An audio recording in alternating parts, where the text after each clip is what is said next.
plática, le voy a pedir al equipo que nos grabe. El siguiente tema va a ser extremadamente controvertido, ¿eh? Quiero hacer la aclaración una vez más de que aquí en Sin Censura no estamos a favor o en contra de una de las corcholatas y que pues nuestra única intención es mostrarle a usted la nota cómo va. Algo que pues nos llama mucho la atención en este tema de cómo es que hoy precisamente el expresidente Donald Trump va a tener que ir a una corte en la que se espera lo vuelvan a arrestar y esta vez podría también enfrentarse al llamado mugshot, que es la foto en la prisión que le toman a los acusados de algún delito. En ese contexto le quiero presentar esta foto que le va a poner don David en pantalla, de quien es uno de sus más cercanos asesores, Rudolph Giuliani. Un Rudolph Giuliani que pues hoy, más bien ayer, fue fichado ya por una cantidad impresionante de acusaciones formales, de interferir en las elecciones. Él junto con otros de los más cercanos de Donald Trump tuvo que enfrentarse a la justicia en Atlanta, Georgia, donde hoy estará el expresidente Donald Trump y podría también ser fichado, algo que podría ser terrible para su intención hacia la reelección. Y se lo planteo porque en Sin embargo MX hay una columna muy interesante de Carlos Pérez Ricard en la que pues documenta cómo es que ese Rudolph Giuliani en algún momento fue enviado a México para apoyar al gobierno de Marcelo Ebrard en labores de seguridad. Y ahí aparecen las fotos. Déjenme le leo parte de esta columna y con esto voy a presentar a Vicente Serrano. Dice: corrió el año de 2002. En ese entonces nuestra ciudad todavía se llamaba Distrito Federal. El jefe de gobierno era Andrés Manuel López Obrador. Al mando de la policía, un tal Marcelo Ebrard. Ebrard llegó a la jefatura de la Secretaría de Seguridad Pública del Distrito Federal de rebote. Había sido secretario de gobierno durante la administración del exregente Manuel Camacho Solís y candidato a jefe de gobierno en el 2000. Pocos meses antes de aquella elección, Ebrard declinó su candidatura en favor de Andrés Manuel López Obrador. 2 años más tarde, Ebrard era designado jefe de la policía capitalina. Muchos interpretaron la designación de Ebrard como un pago político. Otros, en cambio, leyeron el nombramiento del nuevo secretario como un reconocimiento a las habilidades de un político ágil y funcional. A los mandos policiales no les gustó mucho su designación. Esto es como si a la Secretaría de la Defensa Nacional pusieran de titular a un arquitecto, confesó alguno de manera anónima a un periódico nacional. Ebrard llegó a inicios de 2002 a la Secretaría de Seguridad Pública y salió en el otoño de 2004 tras el linchamiento de 3 policías federales en Tláhuac. Imposible no acordarse de aquel suceso. Su paso por la policía, sin ser malo, estuvo marcado por un suceso que atiborró las planas de los periódicos por meses: la firma de un contrato entre la Secretaría de Seguridad Pública y Giuliani Security and Safety, la consultora de seguridad pública del exalcalde de Nueva York, Rudolph Giuliani. Sin demasiada base científica detrás, Giuliani y su grupo promovían una serie de políticas de tolerancia cero conocidas como ventanas rotas, como la única manera de detener la escalada de violencia de aquella época. El modelo no era demasiado complejo y se basaba en una mala combinación de intolerancia policíaca, vigilancia extrema y represión ante toda conducta aparentemente inusual. El paradigma planteaba que la policía debía ser agresiva ante cualquier falta al orden y que el crimen florecía o florece en lugares descuidados y sucios. Así, por ejemplo, el graffiti o el uso de marihuana se interpretan como precursoras a delitos más graves. Una estupidez, es lo que plantea el columnista. Aunque fue el gobierno del Distrito Federal el que presumió la consultoría de Giuliani Partners, esta fue pagada por la iniciativa privada. Los 4 millones de pesos que costó la consultoría fue asumido por un grupo de empresarios que formaron el fideicomiso, ciudadanos aliados por la seguridad pública de la Ciudad de México. Basta leer los periódicos de la época para revisar el entusiasmo con la que la Coparmex, sí, señores, la Coparmex, adoptó la asesoría. Las mayores críticas al proyecto de Giuliani vinieron de los expertos. El criminólogo Rafael Ruiz Harrell escribió que con desconocimiento del derecho penal mexicano y del idioma español, hacía absurdo que un grupo de policías extranjeros llegara a dar sugerencias sensatas y eficaces para abatir la delincuencia en una ciudad que se desconoce. Según Ruiz Harrell, La contratación de Giuliani confirmó que conservamos las limitaciones y esperanzas propias de la mentalidad colonial y, de alguna manera, seguimos atribuyéndole a los hombres del imperio facultades sobrenaturales. No le faltaba razón. La conversación sobre la idoneidad y no de ejecutar el modelo Giuliani en el Distrito Federal dominó las páginas de los periódicos por meses, al menos entre el otoño 2002 y el verano 2003. Aunque la expectativa de los capitalinos era altísima, los resultados fueron decepcionantes. Y bueno, continúa la columna, pero yo recuerdo perfectamente ese momento.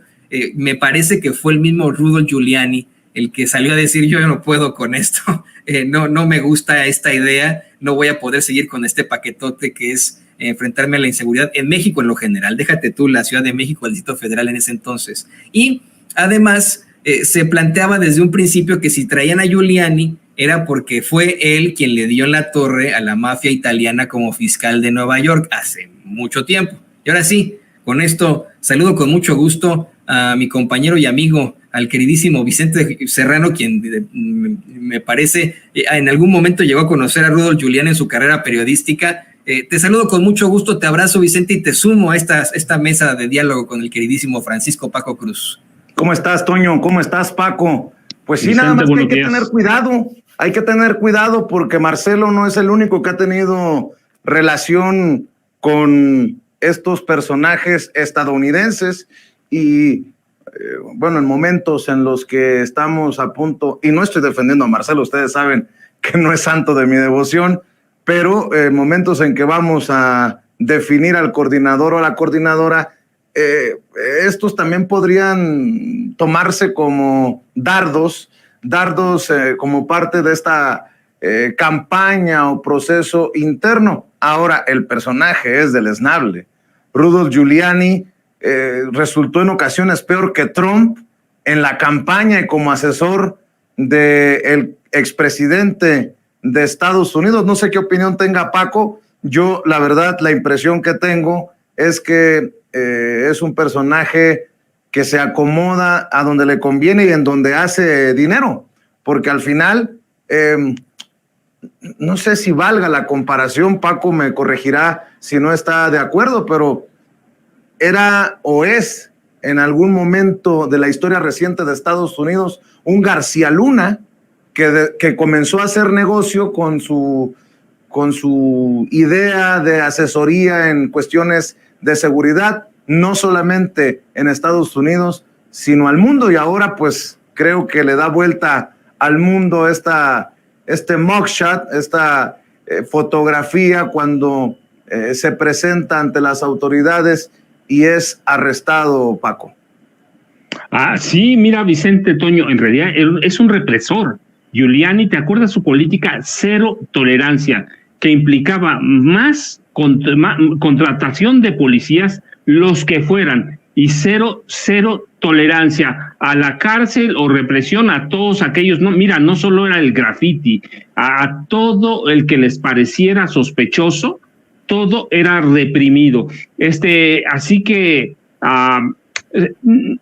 no era reparar ni cambiar la ventana rota, sino él decía evitar que la rompan. Pero ¿cómo iban a evitar que la rompieran? Pues a través de la mano dura, a través de la represión. Y tienes tu razón, Vicente, de pronto es peligroso usar figuras como las de Giuliani, pero yo, mira lo que digo, lo que yo te lo he dicho, yo lo publiqué en un libro, en AMLO, mitos, mentiras y secretos. Hay 34 referencias, porque las acabo de enumerar, 34 referencias en mi libro relacionadas o con relación a Marcelo Ebrard, y entonces dije que Marcelo era un error de López Obrador, que Marcelo lo había traicionado, que Marcelo se había corrompido cuando fue secretario de gobierno en el departamento, que eso era en los 90, departamento del Distrito Federal, con el jefe del departamento del Distrito Federal, que era su jefe Manuel Camacho Solís. Lo dije entonces, lo sostuve, lo sostengo, hay documentación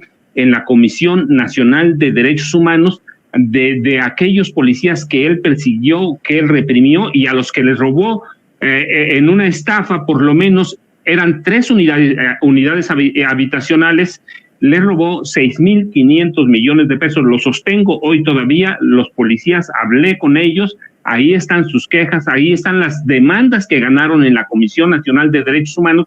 Así que para mí el tema de Marcelo Ebrard Casaubon es un tema que trabajo desde 1991, cuando yo era un jovencito, Vicente Toño, y por eso me atrevo a hablar de él. Sé que están en la campaña, mira, me he ganado no sé cuántas cosas en las redes sociales. Lo escribí en 2012, lo publiqué cuando nadie pensaba que Marcelo Ebrard podía ser alguna vez candidato presidencial, cuando nadie pensaba que Andrés Manuel López Obrador, porque ya estaba preparado el fraude para imponer a Enrique Peña Nieto, podía llegar a la presidencia de la República. Así que son notas de mi libro, 34 referencias tengo con relación a Marcelo Ebrard, y lo sostengo. Es un hombre que se corrompió, que reprimió a los policías cuando llegó, así que pues si es mano dura, es mano durísima, pero a conveniencia. Y la contratación de Rudolph Giuliani pues fue un fracaso abierto en la Ciudad de México, la cero tolerancia. Pero otro dato que incluyo, cuando llega a Giuliani a México, Marcelo ya controlaba la hermandad de la policía en la Ciudad de México. El libro tiene nombres, apellidos, datos precisos de todo, de cómo controlaban a esa vieja hermandad de la policía, y yo lo insisto, lo escribí. ¿Por qué? Porque soy un hijo de policía, porque siempre he sido orgulloso. Yo entiendo lo que hizo mi padre, entiendo todo, pero como padre fue excelente y yo lo quiero, pero conozco la hermandad en sus entrañas, y Marcelo la controlaba, así que no puedo decir otra cosa, aunque en las redes vayan a decir que ahora ya me vendí, que ya lo que sea. Es un libro, AMLO, mitos, mentiras y secretos, publicado Vicente Toño en 2012, 34 referencias, fíjate, 34 referencias a Marcelo, y todas prácticamente relacionadas a la corrupción. Y yo insisto, Marcelo, dije en esa época, es un error. Hoy, ¿qué voy a decir? Mi libro está ahí publicado, fíjate, ¿hace cuánto?